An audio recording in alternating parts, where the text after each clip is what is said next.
Okay, so I'm doing something a little different this time.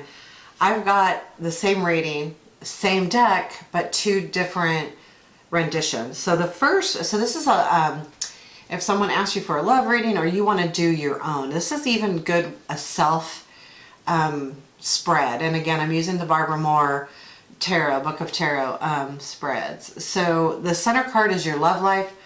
The one to the left is what you need to know, and the right one is your action, what you can do. So, it would really depend. Let's say that you just don't know, like you have no love life, or it really kind of depends on your situation, because it could be that you're in a bad relationship, or your love life is wonky, or you have a lot of partners and you don't know what to choose or which way it'll go. So these could be anything. But I wanted to show the same spread using a different setup. Like, okay, how would you read it this way and how would you read it that way? So in this case, we have the Temperance as the love life. What you need to know, right? What you need to know is on the left. What you can do is on the right.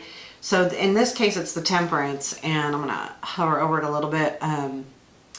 So the love life to me, okay, so when I see this Temperance, it kind of reminds me of a Four of Cups feeling. It feels bored, but I would say because it's refreshing, there's a refresh feeling, like a healing feeling. I feel like this would be, the Querent is in a position of healing right now, but kind of waiting too. Just the way her legs are kicked up, and she's not in a hurry, and it doesn't feel negative.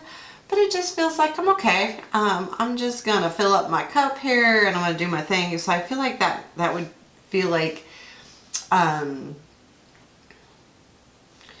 okay. I feel like the person is okay where they're at. They're a little bored. They're a little lackadaisical. But I would also say that this feels like, because it's the Temperance with the water flow, that they're not quite sure what they want in their love life. They're not quite sure what to go for. They're not quite sure what to do. It feels very relaxed. It doesn't feel negative. It feels kind of just stagnant, but moving. Like this person's thinking about it, but just not taking any action. So they're kind of going, yeah, yeah, yeah. And then what do I do? That kind of feeling. But what they need to know is the Knight of Wands. Now, I will say, as soon as I put this out, and again, I just do these randomly. I just pick whatever cards, you just pick randomly. It feels like whatever is leaving, there's a situation that's moving away from them. Whether this was a previous relationship, a previous partner, there is something in their love life that is just moving away. Because the Temperance is in the center and the love life specifically, and it feels okay, whatever left this situation is okay. So this could be even as someone leaving, or not someone leaving, but even a feeling leaving. Like, let's say you're in a position where you haven't had, a relationship in a long time, and you don't even know if you ever have a relationship. Maybe that feeling is leaving. Maybe the hurt is leaving. There is something leaving, and because that Knight is such in a hurry going that way, it just feels like, whatever, you need to know that those feelings are gone, that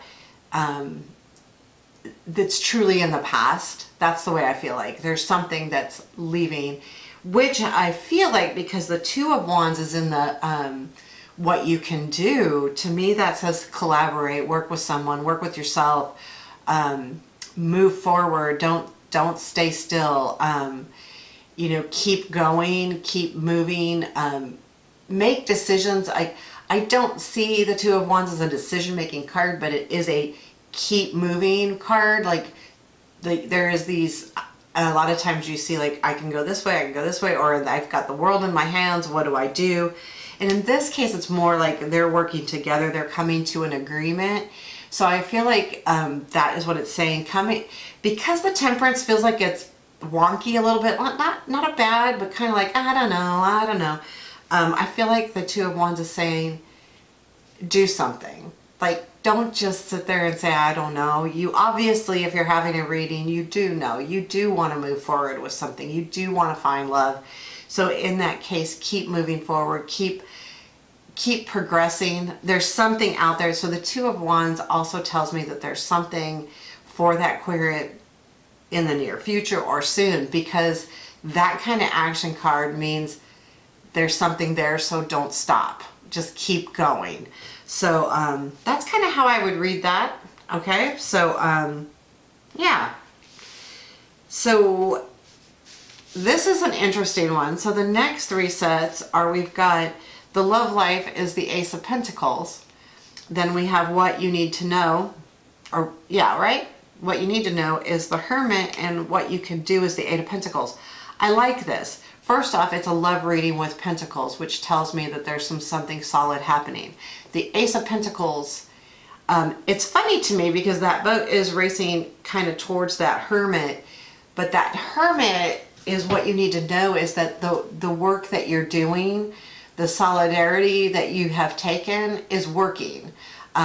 It's working for you. You have, what you need to know is whatever you have lightened your way to, the Hermit's lantern, wherever you're going, it's a good thing, because this Ace of Pentacles, if that's your love life, it's a pretty damn good area to be in.